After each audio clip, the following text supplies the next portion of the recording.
So, you see Trump right now, and Tabitha did a video this morning where she brought back video and audio of Trump saying he knew nothing about Project 2025, nothing about it. But then later on, now he's tweeting on his Truth Social that, they're going to have an ability to fire all of these civil service workers permanently, the Democrats, or whatever. You can go check Tabitha's video. I reshared it. You can go check it out. All right. So when Tabitha and a lot of us on here say that Project 2025 has all of this stuff scripted into it, when you hear us talking about that they're trying to embed MAGA loyalists, right? They don't say MAGA loyalists in the Project 2025, the actual document, which I have. I've had that document for more than a year now. The full document, right? But it's clear.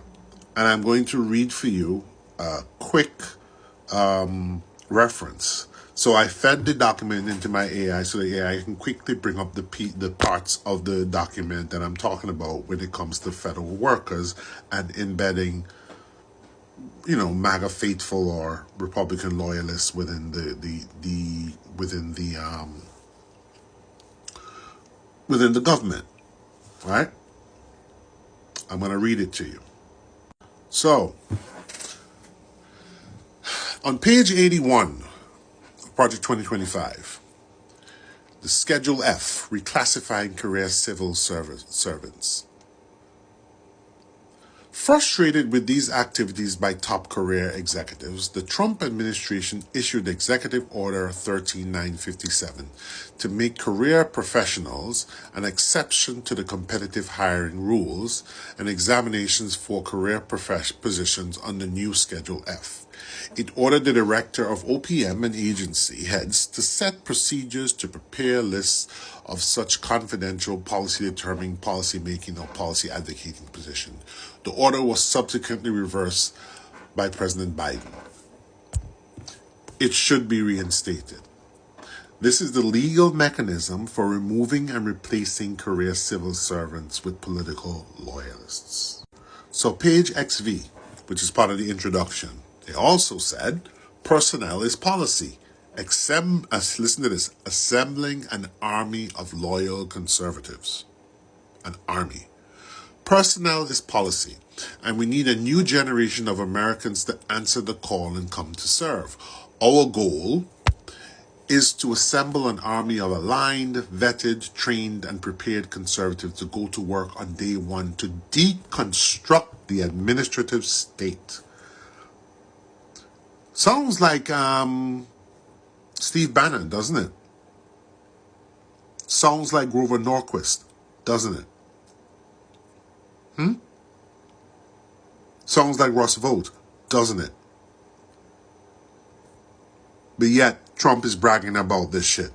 This spells out a strategy of embedding MAGA-aligned personnel to reshape the government from within.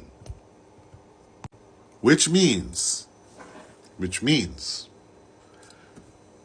if the Democrats take back control, and this is one thing I was checking out yesterday, they will have a very dubious time, a very hard time, right, honestly, legally, and insulating themselves from political noise, removing these embedded MAGA loyalists. It's just so funny how this works for the Republicans, but to undo it, it becomes a legal and political problem for Democrats. Here's number 3. Pages 82 to 83. I'm giving you the pages so you can download the document and go directly to it.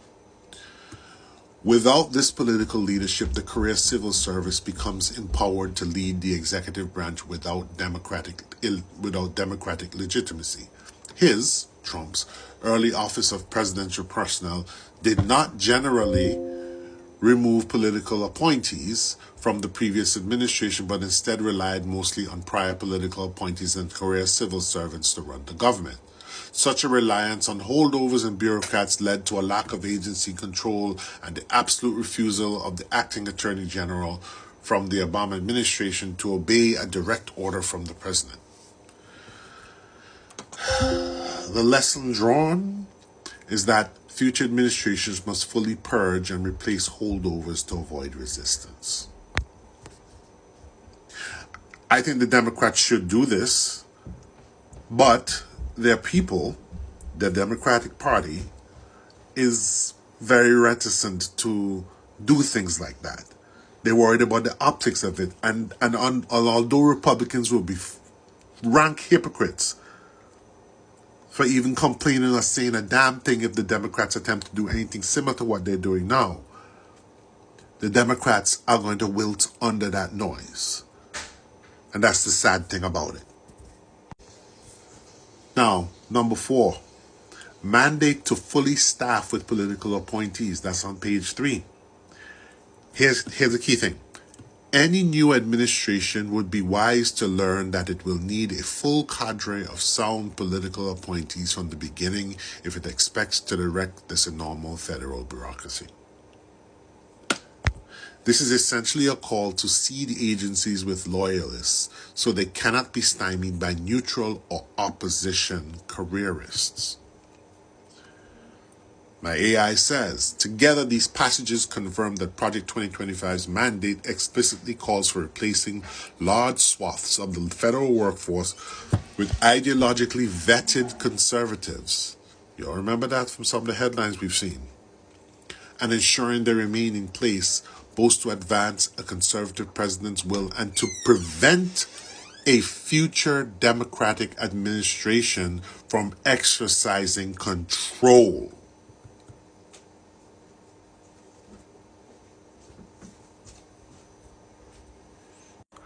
So when they're talking about, we're going to fire all these people, they're going to do that anyway. They were in the midst of doing that anyway. And the Supreme Court just basically cleared the way for them to do so. And it's going to be rich when the Democrats come in and attempt to replace a bunch of these people like they should. We're going to see if the Supreme Court is going to let the Democrats do it, or the Supreme Court is going to fall back on regular decorum and standard procedure that was broken by the Trump administration. At that point, we need to probably expand the Supreme Court at that point if they rule against the administration. Expand the Supreme Court, and that's it. Expand it. And get the Supreme Court to get back in line. And take that, the head judge thing from Roberts, because he's a total Heritage Foundation shill. And Clarence Thomas, that raccoon needs to retire, needs to go away. For real. But yeah, straight from the horse's mouth, Trump said, as Tabitha, go watch her video, Trump says he didn't know anything about it in the campaign, and now he's bragging about enacting Project 2025 and trying to blame Democrats like if Democrats gave him the opportunity to do what he was going to do anyway.